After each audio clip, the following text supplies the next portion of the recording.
So now we have a choice between two alternative possibilities. We can either choose one thing or another, but not both. For example, we could choose to spend our time knitting or walking, but not both. How do we know what the best economical choice is? By calculating the opportunity cost of each choice. Opportunity cost is a relative concept, which means that you're finding out how much of one thing you can produce in comparison to another thing. For example, if the two goods you're interested in are rice and wheat, then the opportunity cost of producing rice will always be in terms of wheat, and the opportunity cost of producing wheat will always be in terms of rice. The opportunity cost of choosing one possibility is the value of the possibility you gave up. It's what you sacrificed. It's not what you chose, but it's the next best alternative. Let's look at how to calculate opportunity cost using land as an example. In country A, we can use the same amount of scarce resources to produce two things, but we can only choose one thing at a time to produce. Let's say the two things we produce are corn and beef. We can use land to either produce corn or produce beef. The next thing we need to know in order to calculate opportunity cost is how much corn could we produce compared to how much beef we could produce. And remember that we're using the same amount of resources.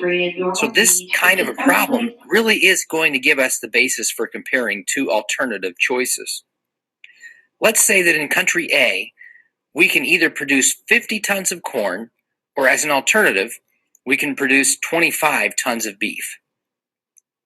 This is our trade-off between producing these two things. Now we have all the information we need to calculate opportunity cost. But we need to know which opportunity cost we're trying to measure based on which possibility we want to choose. Let's start by looking at it from the corn perspective. The opportunity cost of producing 50 tons of corn is equal to how many tons of beef we could have produced, which of course is 25 tons. Therefore, the opportunity cost is found by solving this equation. 50 tons of corn equals 25 tons of beef.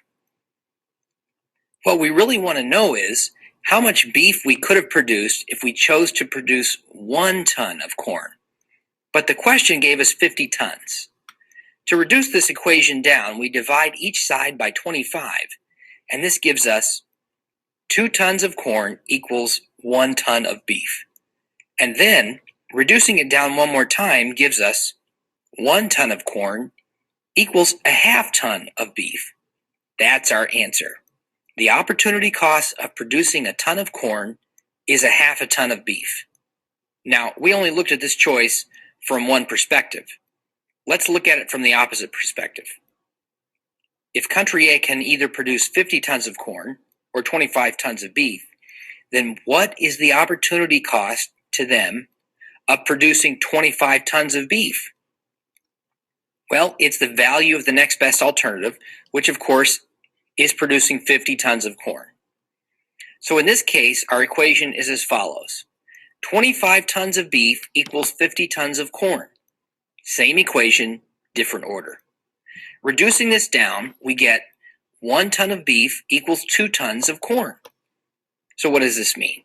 It means that the opportunity cost of producing 1 ton of beef is equal to the 2 tons of corn we could have produced instead. We sacrificed 2 tons of corn in order to produce a ton of beef. Why do we care about this? Because we want to know what we're good at.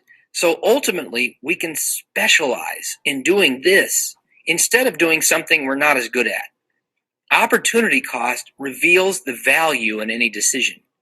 Why should I spend all my time producing beef if I can use the same amount of resources and produce twice as much corn?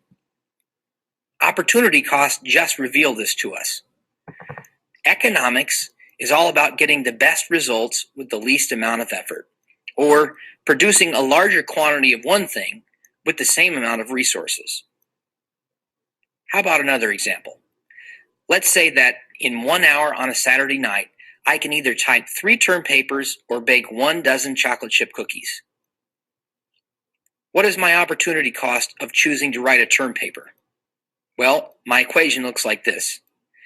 3 term papers equals 12 chocolate chip cookies. Dividing by 3 on each side, I reduce it down to 1 term paper equals 4 chocolate chip cookies. So the opportunity cost to me of choosing to write a term paper during this 1 hour on a Saturday night is that I would sacrifice 4 cookies.